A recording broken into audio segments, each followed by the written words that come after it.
ஓம் நமோ நாராயணாய. இந்த தடவை ஒருத்தருடைய பேச்சையே கேட்டு போர் அடிக்கக்கூடாதுங்கிறதுக்காக நம்ம நவராத்திரியில் நிறைய பேர் அதுவும் ஸ்காலர்ஸாக பிடிச்சி பேசுறதுக்கு கூப்பிட்ருக்கோம். அதில் இன்னைக்கு ஆக்சுவலாக வேற ஒருத்தர் பேச வேண்டியது இந்த டாபிக் நம்ம வைகுண்ட ஏகாதசிக்கு வந்தார் முரளி சுப்பிரமணியன். அவர் தான் பேச வேண்டியது. அவர் நல்ல மோட்டிவேஷனல் ஸ்பீக்கர். அதனால் அவருக்காகவே அந்த தலைப்பு கொடுத்தேன். ஆனால் பெருமாளுடைய சங்கல்பம் அடியேனும் ஏதாவது கொஞ்சம் உளரணும் அப்படின்னு இருக்குது. அதனால் இன்றைக்கி அந்த தலைப்பு நமக்கு வந்தது. ஒவ்வொரு நாளைக்கு ஒரு தலைப்பு ரொம்ப, அதனால் எல்லோரும் மிஸ் பண்ணாமல் வரலாம். நமக்கு இன்றைக்கி கொடுத்துருக்கிற தலைப்பு என்ன அப்படின்னா, ஆன்மீகம் அருளும் நேரியல் சிந்தனைகள். ரொம்ப தூய தமிழாக இருக்கு அப்படின்னு நினைக்க வேண்டாம். எளிமையானது தான். ஆன்மீகம்னா நமக்கு தெரியும். என்ன, பெருமாள் கோயில் போக வேண்டியது, பூ வாங்கிட்டு போகணும், அர்ச்சனை பண்ணணும், விளக்கை ஏற்றி பெருமாளுடைய பக்கத்துலேயே வச்சுட்டு வந்துடணும். இதுதான் நமக்கு ஆன்மீகம். 4 சித்து சுத்த வேண்டியது, தவறாமல் சுடலையும் பொங்கலையும் வாங்கிட்டு வந்துடணும். அதுவும் புளியோதரை கொடுத்தா அங்கேயே துவைச்சிட்டு வந்துடணும் அப்படின்னு நம்ம நினச்சிட்டு இருக்கோம். அது இல்லை ஆன்மீகம். ஆனால் கோவிலுக்கு போக வேண்டாம்னு இல்லை, போகணும், கம்பல்சரி போகணும். அதனால் ஆன்மீகம்னா என்ன அப்படின்னா, ஆன்மா ஈகம் ஆன்மீகம். அப்போ ஆன்மானா என்ன? நாம் யார்? இந்த ஒரு பிறப்பில் நமக்கு ஒரு பேர் இருக்குது, அவ்வளோதான். இந்த பிறவியில் நமக்கு ஒரு பேர், அவ்வளோதான்.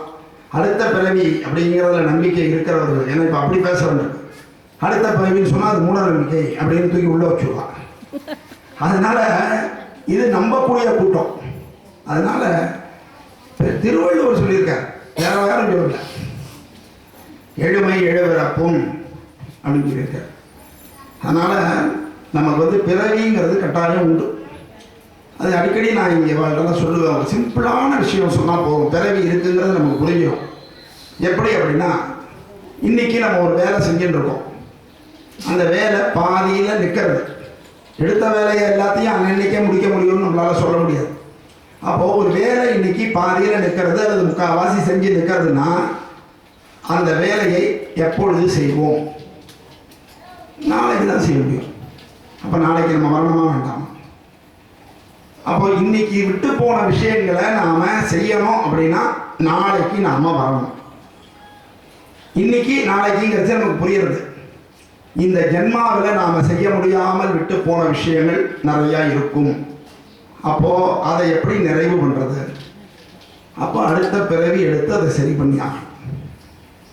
எத்தனை பேருக்கோ நல்லது பண்ணியிருப்போம், எத்தனை பேருக்கோ கெட்டது பண்ணியிருப்போம். இதுக்கெல்லாம் ஒரு கணக்கு இருக்கு இல்லையா? அந்த ப்ளஸ் மைனஸை நம்ம சரி பண்ணுறதுக்கு அடுத்த பிறவி உண்டு. அப்போது நமக்கு அந்த அடுத்த பிறவியை யார் எடுக்கிறா அப்படின்னா, இதே சரீரம் நமக்கு கிடைக்குமா? தெரியாது.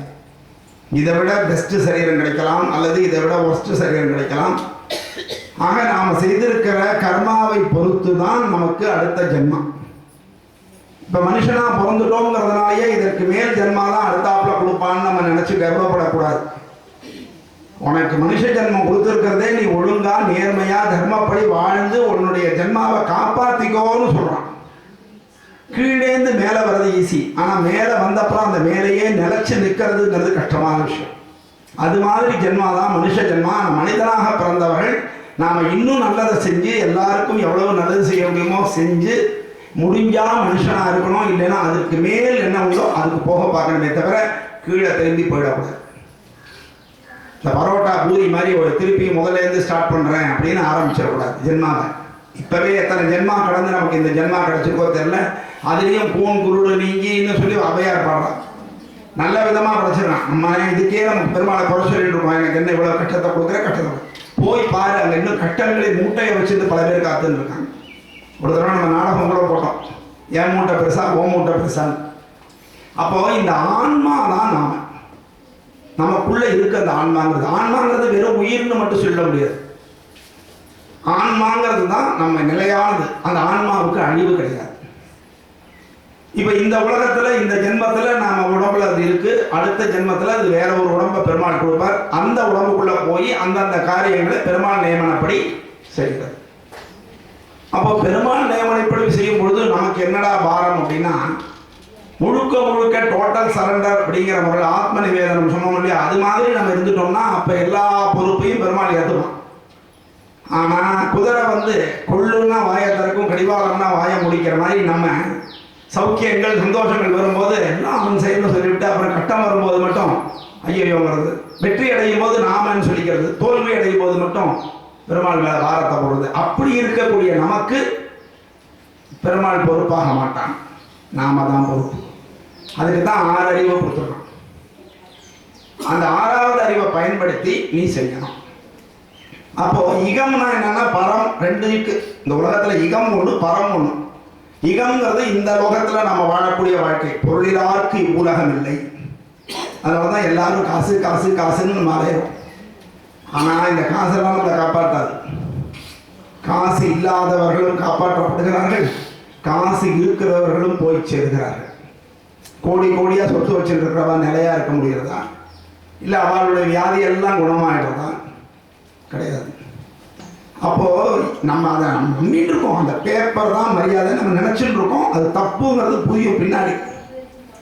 அப்போ இந்த இகத்திலே நமக்கு சுகம் வேண்டும், சந்தோஷம் வேண்டும், நிம்மதி வேண்டும் அப்படின்னா அதற்கு உதவக்கூடியது, இந்த ஆன்மாவிற்கு உதவி பண்ணக்கூடியது தான் ஆன்மீகம். ஆன்மீகம் பரத்துல நம்ம இதெல்லாம் நல்லதா பண்ணோம்னா பரத்துல சுகம் கொடுப்பான் பெருமாள், தன்னிடத்திலேயே வச்சுப்பான், அல்லது மோட்சத்தை கொடுப்பான், அல்லது சொர்க்கத்தை கொடுத்து திருப்பி அனுப்புவான்.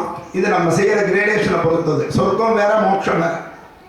சொர்க்கம்னா ஜாலியாக போயிட்டு ஒரு பிக்னிக் மாதிரி போகலாம். இல்லாமல் நான் ஊட்டிக்கு, என்ன சார் கிளைமேட்டுங்க, நான் ஊட்டிக்கு போயிட்டு வரேன் சார் ஒரு 3 days அப்படிங்க.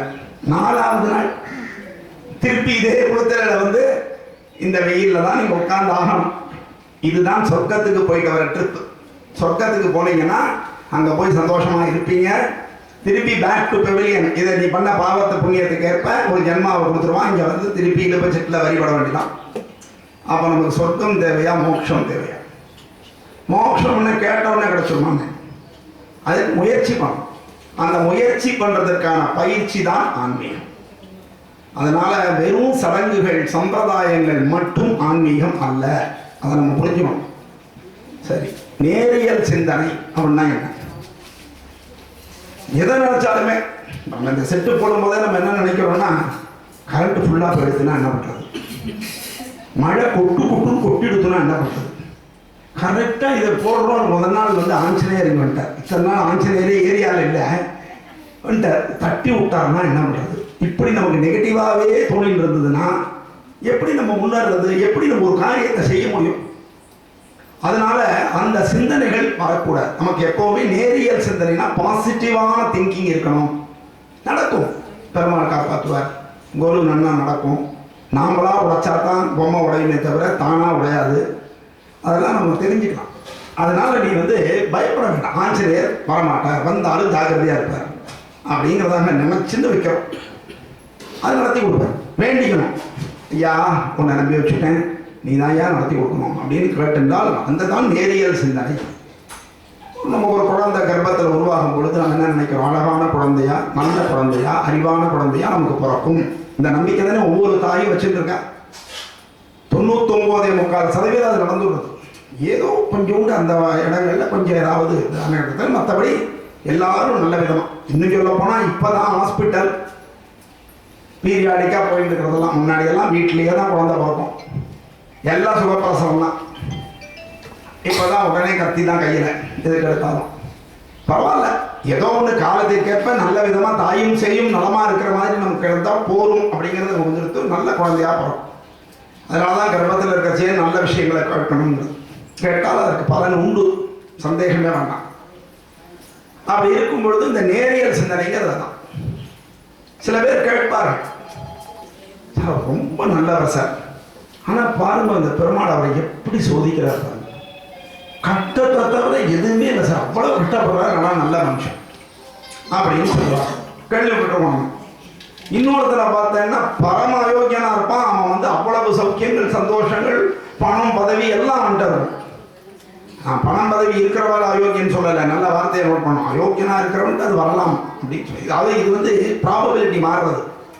இதுக்கு திருவள்ளுவருக்கு ஒரு டவுட் வந்துச்சு, ஏன்டா இப்படி இருந்தது, இப்படி ஏன் நடக்கிறது, நல்லவனுக்கு தானே நல்லது நடக்கணும், கெட்டவனுக்கெல்லாம் நல்லது நடக்கிறது, நல்லவனுக்கு கெட்டது நடக்கிறதே என்னடா அப்படின்னு யோசிக்கிறான். அவ்விய நெஞ்சத்தான் ஆக்கவும் செவ்வியான் கேடும் நினைக்கப்படும். இந்த திருக்குறளுக்கெல்லாம் பல பேர் பலவிதமா தனக்கு இஷ்டப்பட்ட மாதிரி அர்த்தம் சொல்லுவார். மு வரதராசனார் தான் முதல்ல பரிமேலழகர்னு ஒருத்தர், அவர் தான் முதல்ல உரை எழுதினவர். அவர்லாம் ஆன்மீகவாதி, அதனால அதுக்கேற்ற மாதிரி இருக்கும். இப்போ வரவாலாம் பகுத்தறிவு, அதனால அவெல்லாம் வேற மாதிரி எழுதிடுவார். ஏன்னா ஒரு கவிஞருடைய வார்த்தைகளுக்கு பல அர்த்தங்கள் இருக்கு. அவர் என்ன, நான் என்ன மாதிரி இந்த அர்த்தம் எடுத்துக்கிறேன் அப்படின்னா, பொறாமை பிடிச்சு கெட்ட குணங்கள் உள்ளவனுக்கு நல்லது நடக்கிறது, நல்லவனாக இருக்கிறவனுக்கு கெடுதல் நடக்கிறது, இதை நம்ம ஏன்னு யோசிக்கணும் அப்படின்னு கேள்வியோடு விட்டுட்டார் திருவள்ளுவர். அப்போ யோசிச்சா இதுக்கு ஒரு விடை பண்ண முடியும். அந்த விடை தான் கர்ம பலன். நாம் பண்ண பாவ ஜென்மம் பழசு ஏற்கனவே பண்ணிடுவோம். இப்போ ஒரு சாக்கடையை நம்ம க்ளீன் பண்ணுறோம்னு வச்சுக்கோம். முதல்ல ஒரு குடம் தண்ணி ஊற்றுவீங்க, அது பெரிய நீளமான சாக்கடை. அப்போது அந்த அழுக்கு என்ன ஆகும், கொஞ்சம் தள்ளி போகும். திருப்பி ரெண்டாவது குடம் தண்ணி எடுத்து ஊற்றணும், அப்போ இன்னும் கொஞ்சம் தள்ளி போகும். இப்படியே அந்த சாக்கடையோட நீளம் எத்தனை அழுக்கு அதில் இருக்கோ அதை பொறுத்து அத்தனை குடம் ஜலம் விட்டால் தான் அந்த தண்ணி பூரா சாக்கடை பூரா க்ளீன் ஆகி உங்களுக்கு சுத்தமான ஜலம் கிடைக்கும். அப்போ நம்ம இத்தனை ஜென்மாக்களில் என்னென்ன பாவம் பண்ணமோ அதெல்லாம் கழிஞ்சப்புறம்தான் நமக்கு நல்லது கிடைக்கும். அதனால் இப்போ ஒருத்தர் கஷ்டப்படுறோம்னா நிச்சயமாக நம்ம ஏதோ பண்ணியிருக்கோம், அவ்வளோதான். இந்த ஜென்மாவில் இருக்கலாம், போன ஜென்மாவில் இருக்கலாம். இதை அக்செப்ட் பண்ணாலும் சரி, அக்செப்ட் பண்ணாலும் சரி. அதுக்காக யாரும் அதை வச்சு யாரையும் கிண்டல் பண்ண போகிறது கிடையாது. அப்போ ஒருத்தர் கேட்டார் என்கிட்ட, சார் அப்போ கர்மா அப்படி தான் எல்லாம் நடக்கும்னா ஏன் சார் நம்ம பெருமாளை வேண்டிக்கணும், எப்படி இருந்தாலும் நம்ம பாவம் தீர்ந்து போனால் தானே புண்ணியம் வரப்போதே அப்படின்னு கேட்டேன். நியாயம் தான், அதுக்கு நீ புண்ணியம் பண்ணியிருக்கணும், புண்ணியம் பண்ணியிருக்கணும் இல்லையா? தண்ணி திடீர்னு மோட்டர் நின்று போச்சு, டேங்கில் தண்ணி இல்லைன்னா தண்ணி எங்கே எடுத்து ஊற்றுறது? பேங்க்கில் பணம் இருந்தால் தான் எடுத்து நம்ம ஏடிஎம் கார்டு எடுத்துன்னு போய் தைரியமாக சிவா டெக்ஸ்டைல்ஸில் பொருள் வாங்க முடியும், இல்லைன்னா முடியுமா? அப்போது அந்த புண்ணியத்தை சேர்த்துக்கணும்னா இப்போ நாம் பகவானை வழிபடணும், தர்ம காரியங்களை செய்யணும், நல்லவனாக இருக்கணும். இதுதான் விஷயம். அப்போ இன்னைக்கு நீ செய்கிற எல்லாத்துக்கும் பின்னாடி உனக்கு பலன். அதனால தொடர்ந்து நாம் நல்ல காரியங்களை செய்யணும். இதை தான் அவர் சொல்கிறார், அப்படி யோசித்து செய்யுங்க. இன்னொரு அர்த்தமும் இருக்குது. நினைக்கப்படும் அப்படின்னா, படும்னா அழிந்து போகும். யார் நினைக்கப்படும்? பெருமாள் நினைச்சா அடுத்த நிமிஷத்துல இது மாறிடும். யார் வேணா கோடீஸ்வரன் ஆயிடுவான், யார் வேணா கீழே போடுவான், யார் வேணா சுகமானவனா இருப்பான், யாருக்கு வேணா துக்கம் வரலாம், எந்த வயசுல வேணா வரலாம். இது பெருமாள் நினைக்க நடக்கிறது, அதாவது நினைக்கப்படும் அப்படின்னு அர்த்தம். அதனால நம்ம கெட்டவனுக்கு நல்லது நடக்கிறது, நல்லவனுக்கு கெட்டது நடக்கிறதுங்கிற ஆராய்ச்சி நமக்கு தேவையில்லை. நம்ம ஆன்மாவை நாம சுத்தப்படுத்திக்கணும். கெட்டது நடக்கிறது அப்படின்னா என்ன அர்த்தம்னா, நாம பண்ண கஷ்டங்களை நமக்கு தெரிஞ்சுக்கணுமா வேண்டாமா? இப்போ நம்ம கண்ணுக்கு முன்னாடி ஒரு பையனை உள்ள ஒரு ரூமில் போட்டு பூட்டிட்டு அவனை நான் 10 நாள் பட்டினி போட்டு வைக்கிறேன்னு வைங்களேன், அவன் படுற வேதனை எனக்கு எப்போ புரியும்? நான் என்னைக்காவது ஒரு நாளைக்காவது சோறு இல்லாமல் தெருத்தரவாக அலைஞ்சேன்னா தான் எனக்கு புரியும். உண்டா இல்லையா? அதனால நம்ம பண்ண கஷ்டங்களை, நம்ம பண்ண தப்புகளுக்கு தண்டனையை அவர் கொடுத்து நம்மளை உணர வைக்கிறார். உணர்ந்தால்தான் நமக்கு பக்குவம் கிடைக்கும். பக்குவம் கிடைச்சா தான் பெருமாள்கிட்ட போக முடியும். அதுதான் முக்கியமான விஷயம். பீட்ரூட்டை வாங்கி அப்படியே சாப்பிட முடியாது, பாகக்காயை வாங்கி அப்படியே சாப்பிட முடியாது. அதை அடுப்பில் போட்டு வேக வச்சு சரியான உப்பை போட்டு எல்லாம் பண்ணி நீங்கள் கொடுக்கறச்சேயே தான் அது பக்குவமாகிறது. அப்போ அந்த பக்குவப்படுத்துறதுக்கு தான் கட்டம் கொடுக்கணும். சோதிக்கிறான் பெருமாள் அப்படின்னு சொன்னால் என்ன அர்த்தம் அப்படின்னா, பெருமாளுக்கு உன்னை பிடிச்சிருக்குதுன்னு அர்த்தம். பிடிச்சவர்கள்ட்ட தான் சோதனையை பண்ண முடியும்.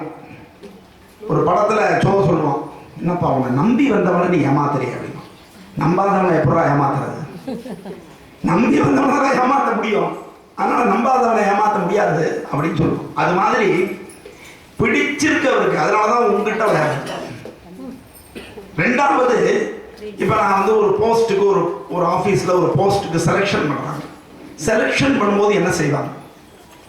அவனுக்கு அந்த தகுதி இருக்கா அப்படின்னு ஒரு ரிட்டன் டெஸ்ட்டு, ஒரு இன்டர்வியூ, இதெல்லாம் வைக்கிறாளா இல்லையா? அப்போ இதிலெல்லாம் அவன் பாஸ் பண்ணால்தான் சாதாரணமாக ஒரு 5000 ரூபா 10,000 ரூபா சம்பாதிக்கிற ஒரு வேலைக்கே அவன் தகுதி உடையவனாகிறான் அப்படின்னா பார்த்துக்கணும். இன்றைக்கி ஒரு பிரைம் மினிஸ்டருக்கோ ஒரு சீஃப் மினிஸ்டருக்கோ ஒரு மெய்காப்பாளரை செலக்ட் பண்ணணும், அதுக்கு எவ்வளோ டெஸ்ட் இருக்கும்? நமக்கு இதுபோது சுதந்திர போராட்டத்தின் போது அதில் கலந்துக்கிறதுக்கு வீரர்கள் இருப்பாங்க, நம்ம தியாகிகள். அவளை எப்படி செலக்ட் பண்ணுவா தெரியுமா? இது வந்து நேதாஜி சுபாஷ் சந்திர போஸ் கேஸ். கை நகத்தில் ஊசியை குத்துவான். குத்தும் பொழுது கண்ணை கூட சிமிட்டக்கூடாது. ஐயோன்னு அழாமல் இருக்கிறதெல்லாம் வேற விஷயம், கண்ணை கூட சிமிட்டக்கூடாது. அப்படி இருந்தால் தான் அந்த இயக்கத்தில் அவன் சேர்த்துப்பான். இன்றைக்கும் தீவிரவாத இயக்கத்தில் இதெல்லாம் நடந்துட்டு இருக்கு. அவெல்லாம் கெட்டது பண்ணுறதுக்காக தீவிரவாதியாக இருக்கா, நம்ம நாட்டுக்காக போராடணும். ஆக இந்த டெஸ்டிங்லாம் பண்ணால் தான் நீ முதல்ல இதற்கு தகுதியானவனா அப்படின்னு தெரிஞ்சுக்க முடியும். அப்போது நாம் இறைவனையே அடையணுங்கிறது தான் நம்முடைய பிறவியின் லட்சியங்கிற பொழுது அதற்கு நீ தகுதியானவனா இருக்கணும்னா என்ன? எந்த கஷ்டத்தையும் அனுபவிக்க தயாராகும். கூரத்தாழ்வார் தங்கத்தட்டை தூக்கி எறிஞ்சிட்டு சொத்த பூரா தூக்கி எறிஞ்சிட்டு தானே போனார். ராமானுஜர்லாம் எவ்வளோ கஷ்டப்பட்டார். 100 வயசுல வந்து டெல்லி வரைக்கும் நடந்து போயிட்டு வந்திருக்கார். நம்மளால 60 வயசுல முடியல, இப்பெல்லாம் 40ல முடியல, சில பேருக்கு 25லேயே முடியல. அவர் 100 வயசுல போயிட்டு வந்தார். போயிட்டு ரிட்டையர் ஆகும்போது கிட்டத்தட்ட 100 வயசுன்னு சொல்றான். டெல்லிக்கு போயிட்டு வரச்சு அந்த ராஜாட்ட போய் அந்த சம்பத்குமாரெல்லாம் கேட்டுவான். இந்த கதையெல்லாம் சொல்லும்பொழுது அவருக்கு 90 வயசு 100 வயசு ஆகிடும். அப்போ அவர் சோதிக்கிறார். அவர் லேட்டஸ்டாக ஒரு விஷயம் பார்த்தேன். பெருமாளே, நீ எனக்கு நல்லது பண்ணு, இல்லை கெட்டது பண்ணு. எனக்கு எல்லார்கிட்டையும் மரியாதை வர மாதிரி பண்ணி கொடு, இல்லை எல்லாரும் என்னை தூத்துற மாதிரி வேணாலும் பண்ணு. எனக்கு நல்ல சுகங்களா கொடு, இல்லை கஷ்டங்களா கொடு, என்ன வேணா பண்ணு. You have 2 options. உனக்கு 2 ஆப்ஷன் இருக்கு. ஆனால் எனக்கு இருக்கிறது ஒரே ஆப்ஷன் தான், உன்னை விட்டா வேற யாரு. ஏன்னா பெருமாளை தவிர நீ யார்கிட்ட போய் என்ன கேட்க முடியும்? அவனை விட்டா இன்னொருத்தன் செய்ய போறான். நம்ம நினைச்சுட்டு இருக்கோம், இந்த சாமியை விட்டு அந்த சாமிகிட்ட போனால் அவர் செஞ்சிருவார், அந்த சாமியை விட்டு இந்த சாமிகிட்ட போனால் செஞ்சிருவார் அப்படின்ட்டு. Not at all possible. அப்படி போனவாரெல்லாம் எல்லாம் சௌக்கியமாகவே இருக்கலாம். கொஞ்சம் பாருங்க, மதம் மாறினவர்கள், சாமியை மாற்றினவர்கள், இவர்கள் எல்லாம் நிரந்தரமாக சௌக்கியமாக இருந்திருக்காங்களா? அவளுக்கெல்லாம் கஷ்டமே வரலையா? அவளுக்கு இறப்பு வரவில்லையா? இழப்பு வரவில்லையா? அப்போ இறப்பு, இழப்பு, கஷ்டம் எல்லாமே இயல்பானது. இதுக்காக நம்ம சாமியை மாற்றுறதோ மதத்தை மாற்றுறதோ தேவையில்லை. இதுதான் விஷயம். அப்போ என்ன ஆகிறது அப்படின்னா, அந்த திட மனம் நமக்கு வேணும் முடியும். நிச்சயமாக செய்வான். அதுதான் நேரியல் சிந்தனை. இந்த ஆன்மீகம் தான் அதை கொடுக்க முடியும். உங்களுக்கு நம்பிக்கைங்கிறது எப்போ வருது? ஒரு டாக்டர்கிட்ட போகணுன்னா கூட 1000 பேரை கேட்போம். ஆனாலும் கடைசியில் என்ன செய்கிறோம்? அந்த டாக்டர்கிட்ட போய் சார் எப்படியாவது பண்ணி கொடுத்துருவோம் சார், அப்போ தான் கேட்க முடியும். அவன் நல்லவனா கெட்டவனா, அவன் சர்டிஃபிகேட்டை கொண்டா, அவன் மார்க் லிஸ்ட்டை கொண்டா, 90 வாங்கியிருக்கியா, 85 வாங்கியிருக்கியா, யாரான்னு பார்க்குறோமா? பார்க்கறது கிடையாது. அப்போ என்ன ஆகுறதா? பிரகல்லாதன் ஒருத்தர் தான் உங்களுக்கு தெரியும், குட்டி பையன். என்ன நம்பிக்கை! இந்த உலகத்தில் பெருமாளை தவிர யாரும் என்னை காப்பாற்ற முடியாது, நமக்கு பெருமாள் தான் அப்படின்னு உறுதியாக இருந்தான். அவன் அப்பா கூட அவனுக்கு எதிரி, பெருமாளுக்கு எதிரி. அவ்வளவு ஹிம்சை பண்ணுறான். தான் சொந்த பையன்னு கூட பார்க்காம அவனை கொல்றதுக்கு 1000 முயற்சி பண்ணுறான். அத்தனை முயற்சியிலையும் அவன் உறுதியாக இருக்கான். அதனால பெருமாள் வந்து காப்பாற்றினார். இப்போ கூட மீன்ஸ் போட்டான். என்னப்பா இப்பவும் தான் நிறையா ஹிரண்யகசிபு மாதிரி அத்தனை பேரை வம்பு பண்ணிட்டு இருக்கான், கெட்டவனாக இருக்கான், ஏன் இந்த நரசிம்மர் வரப்படாதா அப்படின்னு. அப்போ தான் நரசிம்மர் சொன்னாராம், நான் வந்தது ஹிரண்யகசிபுக்காக இல்லை, பிரகலாதனுக்காக. ஒரு பிரகலாதனையாவது நீ காட்டு, நான் வரேன்னு.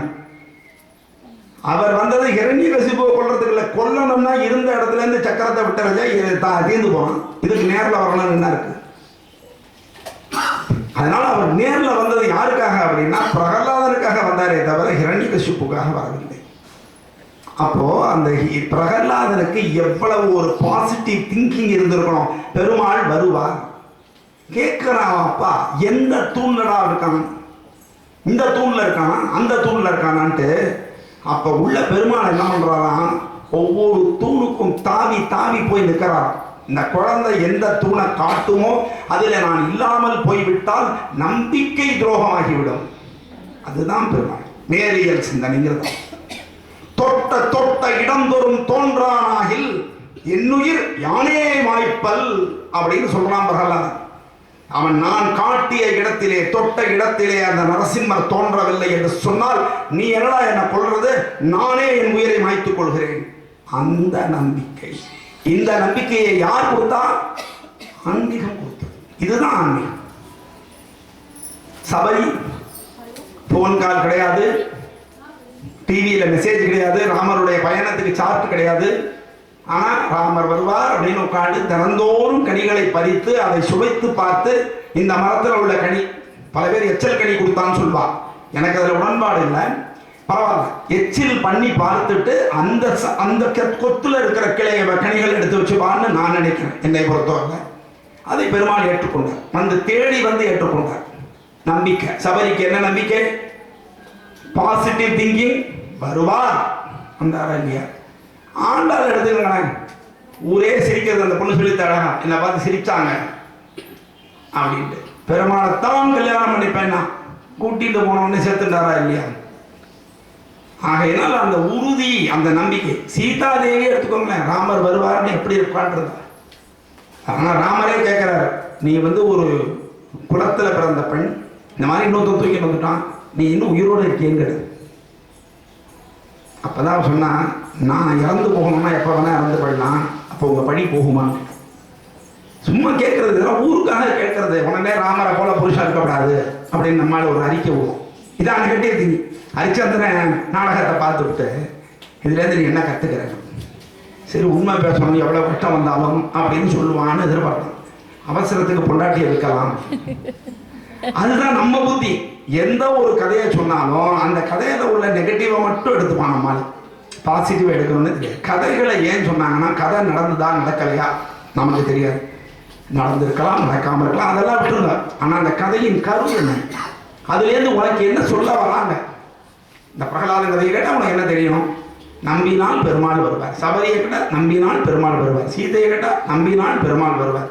இதுதானே முக்கியம். திரௌபதி அவ்வளவு தூரம் இழுத்து இழுத்து இழுத்து பிடிச்சு பார்த்தா புடவைய, கடைசியில கையை தூக்கி விட்டு கோவிந்தான்னா குவிந்தன வண்ண பொற்சேலைகள். இழுத்தவன் கை மயங்கி கீழே விழுந்துட்டான். பெரிய ராட்சசன்.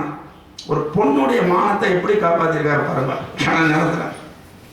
இன்னைக்கு எத்தனை குழந்தைகள் கஷ்டப்படுறது உண்மையிலேயே பார்த்தா கஷ்டமா இருக்கு. அந்த பக்தி இல்லை நம்மகிட்ட. அப்ப பக்தனா இருந்தா தான் வருவாரா அப்படிங்கிறது வேற. கர்ம பலன்களும் சேர்றது. கூப்பிடணும். தர்மபுத்திரன் சூதாடும் போது நீ ஏன் வரலன்னு கேட்டாலாம் கிருஷ்ணன். அவன் மாமா சகுனியை வச்சு அழகா சூதாடினானு. நீ உன் தர்மபுத்திரனுக்கு கூட வந்து உட்கார்ந்துருந்தா ஒரு காயின் அவனால் ஜெயிச்சிருக்க முடியுமாடா? தர்மபுத்திரன் என்ன வான்னு கூப்பிடாட்டு கூட பரவாயில்ல, வராதேன்னு நினைச்சிட்டு இருந்தான்டா. நான் எப்படி வர்றதுன்னு நம்ம அப்படிதான் இருக்கோம். மனசை கவுத்து போட்டுட்டோம் பெருமாள் கிட்ட. சாயங்காலம் 5:30 மணிக்கு விஷ்ணு சஹஸ்ரநாமம் சொல்லணும்னா அன்னைக்கு வந்து கோட்டு படம் போட்டோம்னா தீர்ந்து போச்சு. விஷ்ணு சஹஸ்ரநாமம் உள்ள பேக் ஆயிடும், கோட்டு தான் ஓடிடும். நம்ம புத்தி இப்படி இருக்கிறச்சே நீ எப்படி பெருமாள் ஓட்ட வருவான்னு. ஆக ஆன்மீகம்ங்கிறது இதுதான் விஷயம். அவனால மட்டும்தான் நம்முடைய வினை பயன்களை போக்க முடியும். இருள் சேர் இருவினையும் சேரா இறைவன் பொருள் சேர் புகழ் புரிந்தார மாட்டு. என்ன ஒரு கான்பிடன்ஸ். உன்னுடைய பாவம் எல்லாம் போகும் அப்படின்னு உறுதியா யார் சொல்லுவாங்க? எந்த டாக்டராவது 3 நாள்ல உன் வியாதியை நான் சரி பண்ணி காமிக்கிறேன் கேரண்டி சொல்ல சொல்லு சொல்ல சொல்லு. இந்த மருந்தை சாப்பிட்டு பாருங்க சார் ஒரு 3 நாளைக்கு, இல்லைன்னா நம்ம வேற ஒன்று பண்ணிப்போம். இன்னும் கூட ஒரு இதுக்கு வைத்தியத்துக்கு போயிட்டு தான் வந்தேன். பார்ப்போம் சார் 2 நாள் பார்ப்போம், இல்லைன்னா கீறிடுவோம் இருக்காங்க கையை. எதுக்கு சொல்றேன்? இவ்வளவுதான் சார் சயின்ஸு. சயின்ஸ் நேற்று வரைக்கும் வேப்பங்குச்சியை தூக்கி எறிஞ்சிட்டு என் பேஸ்ட்டுக்கு வானா, இன்னைக்கு என் பேஸ்ட்ல உப்பு இருக்கா காரம் இருக்கான்னு கேட்டுருங்க. புளூட்டோவை நேற்று வரைக்கும் கிரகம்னு சொல்லிட்டு இருந்தா, இன்னைக்கு புளூட்டோ கிரகம் இல்லைன்னா. ஆதி காலத்தில் பூமி தட்டேன்னு சொல்லிட்டு இருந்தான். நம்ம வராக அவதாரத்தில் பூமி உருண்டைன்னு நம்ம சொல்லியாச்சு ரொம்ப காலத்துக்கு முன்னாடியே. அப்புறமா மெதுவாக இவங்க வராங்க. இதில் கடைசியில் என்னன்னா அவன் தான் கண்டுபிடிச்சான்னு எல்லா பேரும் அவன் பேர். நமக்கு அந்த பேட்டர்ன் ரைட் வாங்குற துப்பே இல்லை. அதுதான் நம்ம பண்ண தப்பு. நம்ம எல்லாம் நமக்கு தெரியும். ரைட் சகோதரர்கள் இன்னைக்கு தான் விமானத்தை கண்டுபிடிச்சா. ரிக்குவேதத்தில் விமானத்தை பற்றி இருக்கு. அதனால போயிட்டு போறான். எவனோ வச்சுக்கிட்டோம். நமக்கு நம்ம பழமை புரியணும். நமக்கு இது புரியாததுனால தான் எவனோ 2 புத்தகத்தை வந்து காமிச்சோம்னே அந்த மதம் வசதி நம்ம பின்னாடி போறோம். நம்ம புத்தகத்தை படிக்கிறது கிடையாது. அங்க போனோன்னு விழுந்து விழுந்து அதை படிக்கிறோம். இங்க ஒரு நாளாவது நம்ம படிச்சு என்னதான்டா பகவத்கீதையில சொல்லியிருக்கான். ஆசை இருக்கா நமக்கு? நம்ம பசங்களுக்கு படிக்க சொல்லி கொடுக்குறோமா? பகவத்கீதை கிளாஸ் நம்ம வச்சா வருவானா எவனாவது? சண்டே ஸ்தோத்திர கிளாஸ்னு ஒருத்தர் ஆரம்பிச்சார். இங்கே கல்யாணம் ஆகணும். ஒருத்தர் இருப்பார். வந்து 3 பேர் வந்தாங்க. ஒரு 40 வருஷத்துக்கு முன்னாடி நான் வந்து இங்கே சம்ஸ்கிருதம் கற்று தரலாம்னு சொல்லி ஒரு சர்க்குலர் போட்டேன். அங்கே அப்போல்லாம் பிராமண இளைஞர் சங்கம்னு ஒன்று வச்சுருந்தோம். அதில் போடலாம்னு சொல்லி நம்ம ஜிஜி மாமாவெல்லாம் கேட்டோம். ஜிஜி அண்ணா வந்து பண்ணலாம் அப்படின்னாரு. சரின்னு அனுப்பிச்சோம். அக்ரஹாரத்தில் தான் தெரிக்கும். ஒருத்தர் கூட வரல. எப்போ 40 வருஷத்துக்கு முன்னாடியே. அதனால் எதுக்கு சொல்ல வரேன், நாம தான் திரும்பிட்டு போகிறோம். இன்றைக்கும் ஆன்லைனில் பார்த்தோம்னா வைஷ்ணவத்தை பற்றி கிளாஸஸ் நிறைய பேர் எடுக்கிறாங்க, நாராயண திவ்ய பிரபந்தத்தை பற்றி எடுக்கிறாங்க. இன்றைக்கி கூட பார்த்தீங்கன்னா நாராயணியத்தை தமிழில் டிரான்ஸ்லேட் பண்ணி ஒரு புக்கு வந்திருக்கு, டாக்டர் சுதா கொடுத்தாங்க. எவ்வளவோ நடந்துட்டுருக்கு. நம்ம தான் கண்ணை மூடிண்டு திரும்பிட்டு போயிடும். ஏன்னா நமக்கு லௌகீகம் தான் பெருசாக இருக்குது, ஆன்மீகம் இல்லை. இதுதான் ஆன்மீகம். அப்போ என்ன ஆகிறது, இந்த பெருமாள் சொல்கிறான், திருவள்ளுவன் சொல்கிறான், பிறவி பெருங்கடல் நீந்துவர். உறுதியாக சொல்லிட்டான். எப்போடா, நீந்தார் இறைவனடி சேராதார். இறைவனடி சேராதவர்கள் நீந்த மாட்டார்கள், மற்றவர்கள் நீந்துவர். அப்போ பிறவிங்கிற பெருங்கடல்லேருந்து நீ கட்டாயம் வெளியில் வருவேன்னு கான்ஃபிடென்ட்டாக சொல்கிறாரு. ஏன் நம்ம நம்ப மாட்டேங்க? கான்ஃபிடென்ட்டாக சொல்கிறத நம்ம நம்ப முடியலையே. ஏன் முடியல? எப்பவுமே ஒன்னொன்றுக்கு ஒரு டைம் இருக்குது. நம்மளுடைய பக்தியினுடைய அளவு, ஈடுபாடு, அதெல்லாம் பார்த்து தான் அவன் கூட்டம் போவாரே தவிர எடுத்த உடனே மேலே போயிட முடியாது. நம்ம என்ன பண்ணுவோம், ஒருத்தன் அதில் 108 குடம் ஜலம் விடு இந்த பிள்ளையாருக்கு, ஊற்றினா உனக்கு காரியம் எல்லாம் சக்ஸஸ் ஆகணும். சரி பரவாயில்ல, ஏதோ நம்ம சொன்னோடனே கேட்டான், நான் ஊற்றினா 100 குடம் எடுத்து அவனுக்கு ஒரு மாற்றமும் தெரியல. சரி ஒரு கல்யாணத்துக்கே வச்சுப்போமே, ஒரு இப்போ தான் பசங்களுக்கு தான் பொண்ணே கிடைக்க மாட்டேங்கிறது. நீ 108 குடம் ஜலம் ஊற்றினா நமக்கு பொண்ணு கிடச்சிருண்டா, நல்ல பொண்ணுன்னு சொல்கிறாங்கன்னு வச்சுப்போம், ஒரு பேச்சு புரியறதுக்காக. 100 குடம் ஊற்றியாச்சு, ஒரு ஜாதகம் கூட டாட்டியால் வரல. 101, 102, 103 இல்லை. கேட்டேன், என்னையா இவ்வளோ ஊற்றிட்டேன், ஒரு 10 ஜாதகமாவது வரப்படாதா, பொண்ணு கல்யாணம் ஆகுது அப்புறம் இருக்கட்டும், ஒன்றும் மூமெண்ட்டே இல்லையே அப்படின்னா. 107 ஊற்றியாச்சு, அப்பவும் ஒன்றும் நவரல. நீ கல்லு பிள்ளையார் தான் அப்படின்னு சொல்லி 108வது தூக்கி மண்டையில் போட்டான். 108 ஊற்றினா தானே சொல்லியிருக்கணும், நீ 108 ஊற்றிருக்கணுமா வேண்டாமா? அந்த கான்ஃபிடன்ஸ். அதுதான் சொல்கிறேன், நேரியல் சிந்தனையோடு நீ செயல்பட்டேன்னா நடக்கும். இப்படிங்கிற நேரத்தில் முடிஞ்சு போயிடுவான். சில பேருக்குலாம் ரொம்ப லேட் ஆகும் வரன் கிடைக்கிறதுக்கு. ஆனால் பார்த்தீங்கன்னா டக்குன்னு வரன் அமைஞ்சு 15 நாளில் கல்யாணம் ஆகிடும். அந்த மாதிரி பார்த்துருப்போம். எதுவும் வேண்டாம், நாங்கள் பண்ணிக்கிறோம் அப்படின்னு வருவாங்க. இதெல்லாம் நம்ம பார்த்துருவோம். இதெல்லாம் என்ன மிராக்கிள், இதெல்லாம் பெருமாள் தான் செய்யலாம். அப்படி இருக்கும்பொழுது என்ன ஆகிறது, இதெல்லாம் தான் நேரியல் சிந்தனைகள்னு சொல்லுவோம். ஆன்மீகத்தில் பல விஷயங்கள் சொல்லுவாங்க பெரியவர்கள். கொஞ்சம் நல்ல நாள் நல்ல நேரம் பார்த்து சொல்லும் செய். ஆனால் இன்னைக்கு அதை வெளியில் சொன்னோம்னா அது மூட நம்பிக்கை. என்ன எல்லா நாளும் நல்ல நாள், எல்லா நேரமும் நல்ல நேரம். எதுக்கு எல்லா நாளும் நல்ல நாள்னா, தெய்வ காரியங்கள் செய்யறதுக்கோ தான தர்மங்கள் செய்யறதுக்கோ நல்ல நாள் பார்க்க வேண்டிய அவசியம் இல்லை. அதே மாதிரி ஒரு ஆபரேஷன் போகிறோம், திடீர்னு உடம்பு சரியில்லை, உடனே பண்ணணும்னா அப்பெல்லாம் பார்த்துட்டு இருக்க முடியாது. அப்போது மித்த நேரத்தில் மட்டும் பார்க்கலாமா சார்? ஏன் சார் பார்க்கணும் அப்படின்னா, இப்போ நல்ல நாள் பாரு அப்படின்னு சொல்லிடுறோம்னா நம்ம என்ன பண்ணுவோம், ஒருத்தருக்கு ஒரு 1 கோடி ரூபாய்க்கு ஒரு வீடு பார்க்குறோம், வாங்கலாம் அப்படின்ட்டு. நல்ல நாள் பார்க்காம டகால்னு கொண்டு போய் ஒரு 50 லட்சத்தை கொடுத்துட்டீங்கன்னு வைங்க, அடுத்த நாளே பஞ்சாயத்து எடுத்துன்னு என்ன செய்யும்? இப்போ நல்ல நாள் பாருன்னு சொன்ன உடனே நமக்கு என்ன தோணும், அன்றைக்கி நைட்டு பேசுவோம், அடுத்த நாள் பேசுவோம், அந்த 10 நாளைக்குள்ளே பேசிகிட்டே இருப்போம். யாராலும் ஒருத்தர் ஒரு தகவல் சொல்லுவான், அந்த ஆளை நம்பி கொடுக்காத. நான் ஒரு லேண்டு வாங்கிட்டு அவனுக்கு அட்வான்ஸ் கொடுத்தப்புறமா என்கிட்ட வந்து சொன்னாங்க 10 பேர் வாங்காத செய்யாதன்னு. கொடுத்தாச்சே, அதனுடைய பலன் நான் 10 வருஷம் அனுபவிச்சேன். பணத்தை கொடுத்துவிட்டு திண்டான்னு.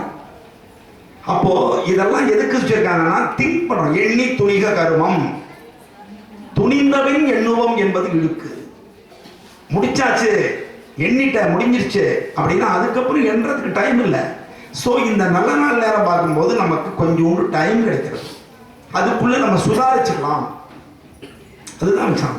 அதுதான் நேரியல் சிந்தனைங்கிறது, வேற ஒன்றும் கிடையாது.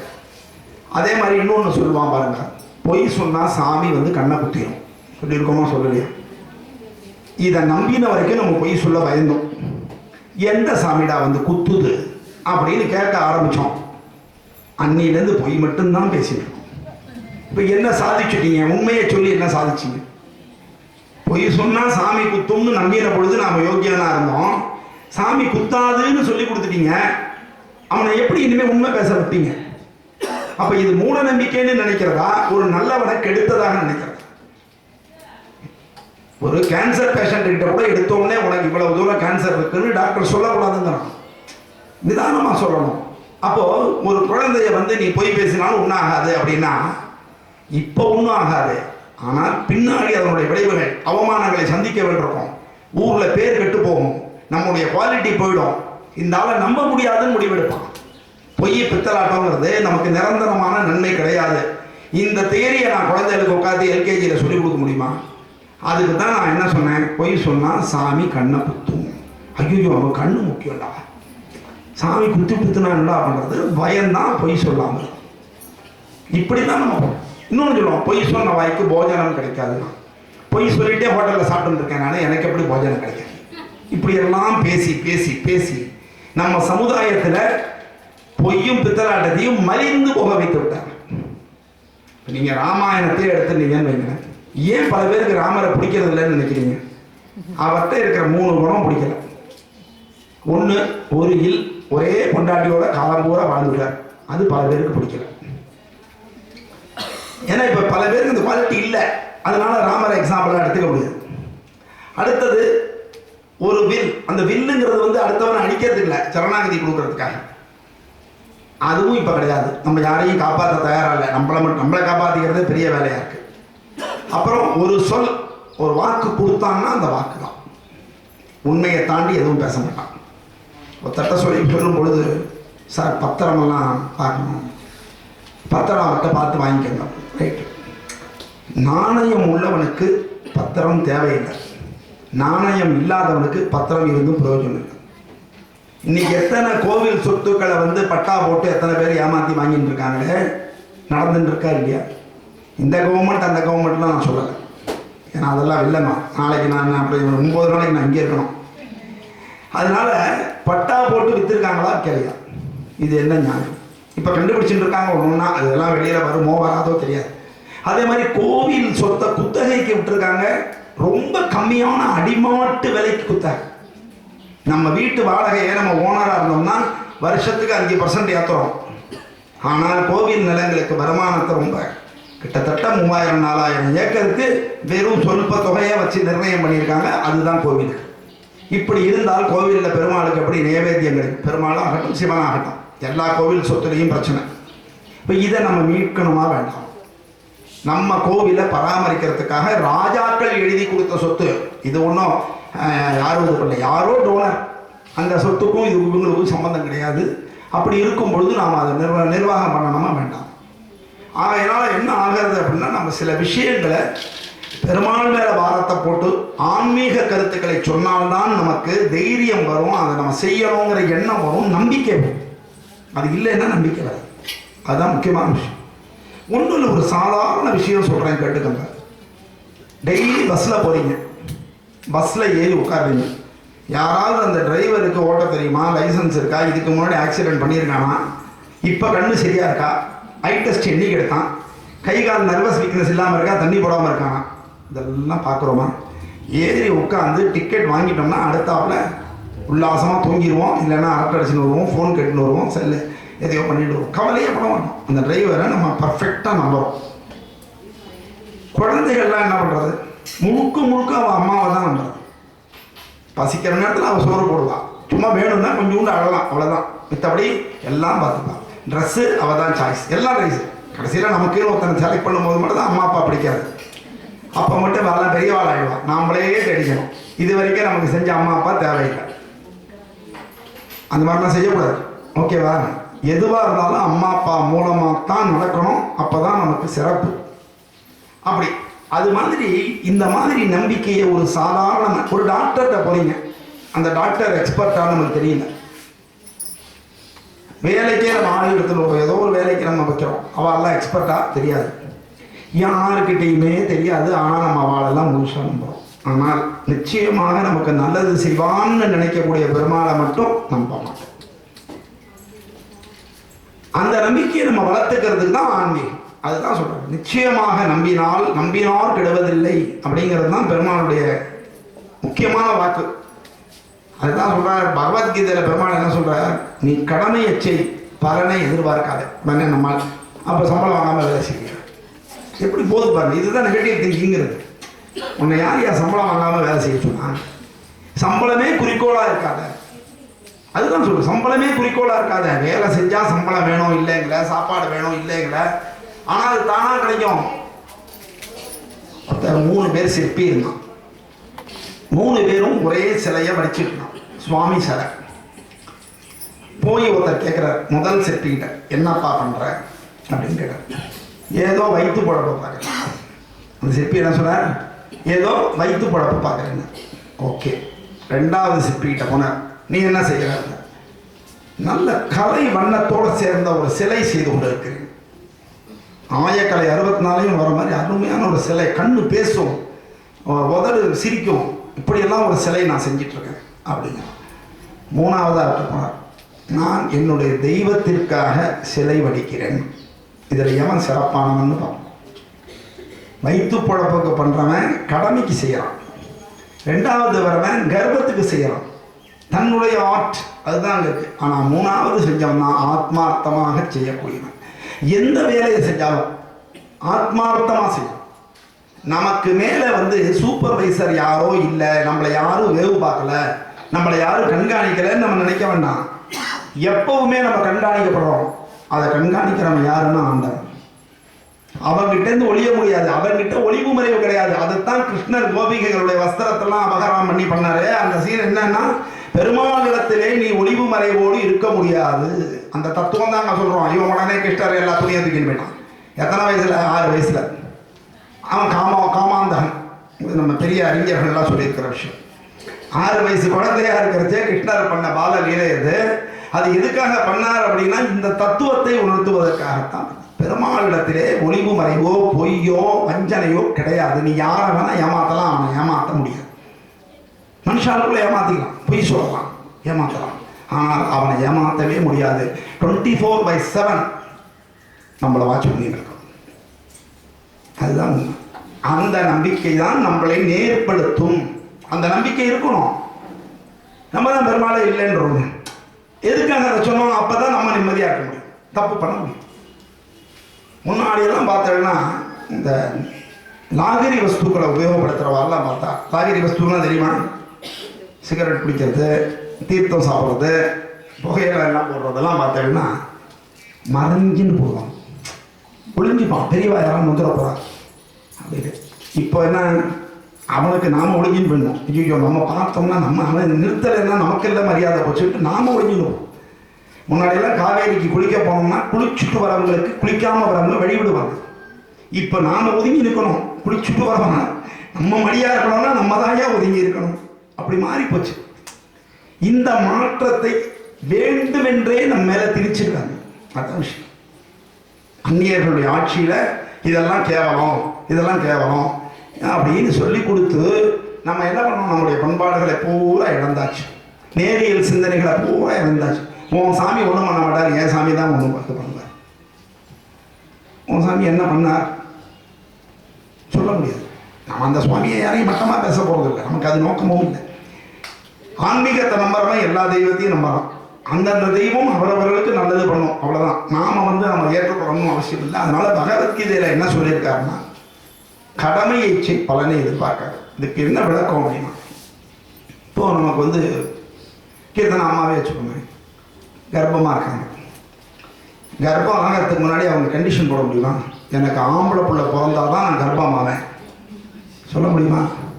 ஆனால் அவங்களுக்கு ஆம்பளை பிள்ளை பிறக்கட்டும்னு நான் பெருமாளை வேண்டிக்கிறேன். அது வேறு விஷயம். ஏன்னா பொண்ணு ஒன்று வந்துடுத்து பிள்ளை. ஏன்னா 2 குழந்தையும் வளர்த்தாதான் நமக்கு பரிபூர்ணமான ஒரு அனுபவம் கிடைக்கும். அதனால் பொண்ணு ஒன்று பிள்ளை ஒன்று, ஆஸ்திக்கு ஒன்று ஆசைக்கு ஒன்றுங்கிறதெல்லாம் நான் சொல்ல மாட்டேன். இப்போல்லாம் ஆஸ்தி எல்லாருக்கும் உண்டு, பொண்ணுக்கும் உண்டு, பிள்ளைக்கும் உண்டு. ஆனால் அந்த பொண்ணை வளர்க்குறது ஒரு சந்தோஷம், ஆணை வளர்க்குறது ஒரு சந்தோஷம். 2 வித்தியாசமான அணுகுமுறை. அதனால தான் வைஷ்ணவிக்கே 2வது பொண்ணு பிறக்கணும்னு ரொம்ப ஆசைப்பட்டேன். ஆனால் அவன் எனக்கு மேலே ஆசைப்பட்டா கொடுக்க ஆம்பளை பிள்ளையாக பிறக்கணும். ஆனால் அதுவும் நல்ல பிள்ளையாக தான் இருக்குது.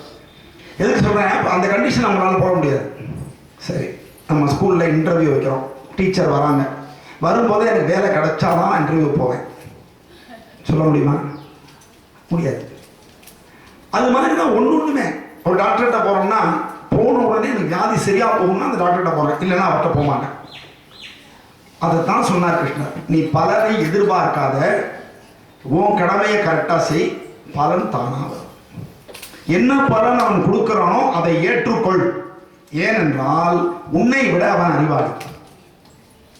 உன்னை விட உங்கள் அப்பா அறிவாளி, உங்கள் அப்பா விட உங்கள் தாத்தா அறிவாளி. இதை நீங்கள் ஒத்துக்கணும். நம்ம ஒத்துக்கிறது இல்லை. உனக்கு என்ன தெரியும்? 60 வயசு ஆகிடுச்சுன்னா நம்ம பேச்சை யாரும் கேட்கறது இல்லை. அதனால தான் 60ஓட ரிட்டையர் ஆகிடும். கேட்டவர்கள் கூட கேட்கறது இல்லை. அதனால உண்மையான அறிவுங்கிறது என்னன்னா, நம்முடைய பெரியவர்கள்ட்டேருந்து பல விஷயம் கற்றுனா ஈஸியாக கற்றுக்கலாம். ஏன்னா அவன் தன் வாழ்க்கையை சாக்ரிஃபைஸ் பண்ணி கிட்டத்தட்ட ஒரு 15 வயசுலேருந்து ஒரு 65 வயசு வரைக்கும் நாம் என்னென்னலாம் பண்ணியிருப்போம், என்ன பாடுகள் பட்டிருப்போம், யார் யார்கிட்ட மோதி இருப்போம், யார் யார்கிட்ட அடிபட்டிருப்போம், இவ்வளவுத்தையும் சேர்த்து தானே உங்களுக்கு எடுத்து சாராக பிழிஞ்சு கொடுக்குறோம். இப்போ இன்றைக்கி ஒரு 40 நிமிஷம் நான் பேசணும்னு சொன்னால் நான் ஒரு 2 மணி நேரமாவது 3 மணி நேரமாவது ப்ரிப்பேர் பண்ணி அந்த சாரத்தை கொடுத்தா தான் பேச முடியும். அப்போ நான் பட்ட கட்டத்தை நீயும் முதலேருந்து படுவேன்னா படு. பெரியவா பேச்சை கேட்கறதுன்றது அதனால தான் வச்சான். நம்ம ஆன்மீகத்தில் முக்கியமான விஷயம் பெரியவர்கள் பேச்சை சிறியவர்கள் கேட்க வேண்டும். அந்த பெரியவர்கள் 2 கேட்டகரி இருக்கு. ஒன்று வயசால பெரியவன், இன்னொன்று அறிவால பெரியவன். அறிவாலையோ அனுபவத்தாலேயோ பெரியவன், அதுதான் விஷயம். ஆனால் ஒரு அப்பாங்கிறவன் அவன் அறிவில்லாதவனாக இருந்தாலும் கூட உங்களுக்கு எந்த கெடுதலும் நினைக்க மாட்டான். ஒரு அம்மாங்கிறவங்க உனக்கு எந்த கெடுதலும் நினைக்க போகிறது இல்லை. ஆனால் நீ அம்மாவோ அப்பாவோ ஆகும்போது உன் குழந்தைகிட்ட எதிர்பார்க்கிற, ஆனால் நீ உங்கள் அப்பா அம்மாட்ட அதை செய்யணும்னு நினைக்கிறது இல்லை. எத்தனை வயசு வளர்ந்தாலும் உனக்கு அப்பா உனக்கு தான், அப்பா உனக்கு அம்மா அம்மா தான். அதை நாம் புரிஞ்சுக்கணும்.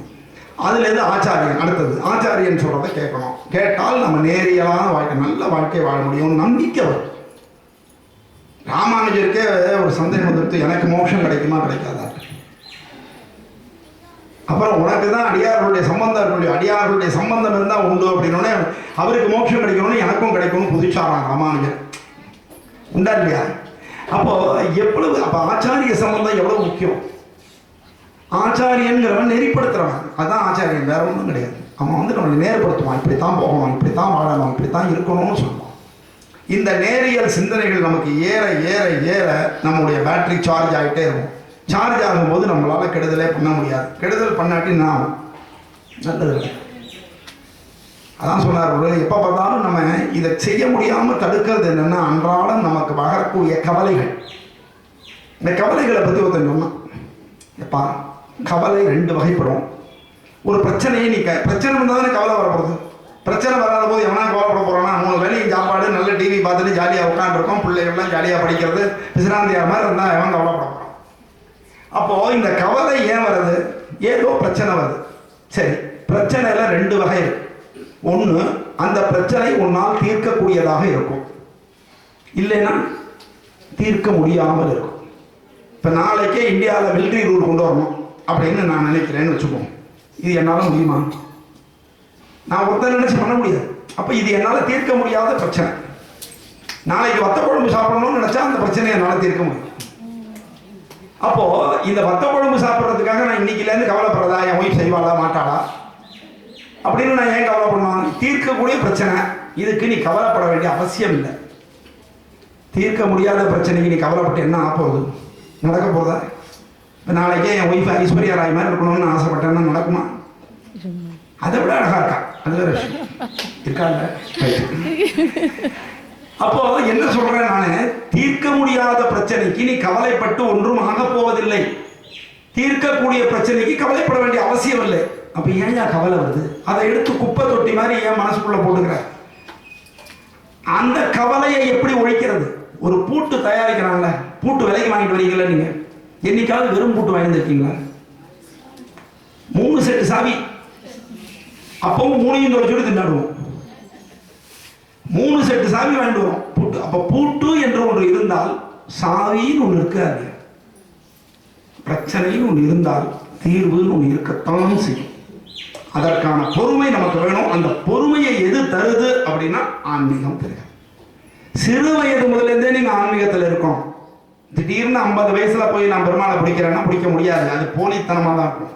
அதனால தான் சின்ன வயசுலேயே இந்த மாதிரி சத்சங்கங்களுக்கு வரணும், நல்ல விஷயங்களை கேட்கணும். எப்படி ஆண்டாள் வந்து பெரியாழ்வார்கிட்ட நல்ல விஷயங்களாக கேட்டுருந்தாலும் அதை கேளுங்க, கெட்ட விஷயங்களுக்கு காது கொடுக்காதுங்க, அதுவாக வந்து விழுந்தா கூட இந்த காது வழியாக வெளியில் அனுப்பிச்சுடுங்க.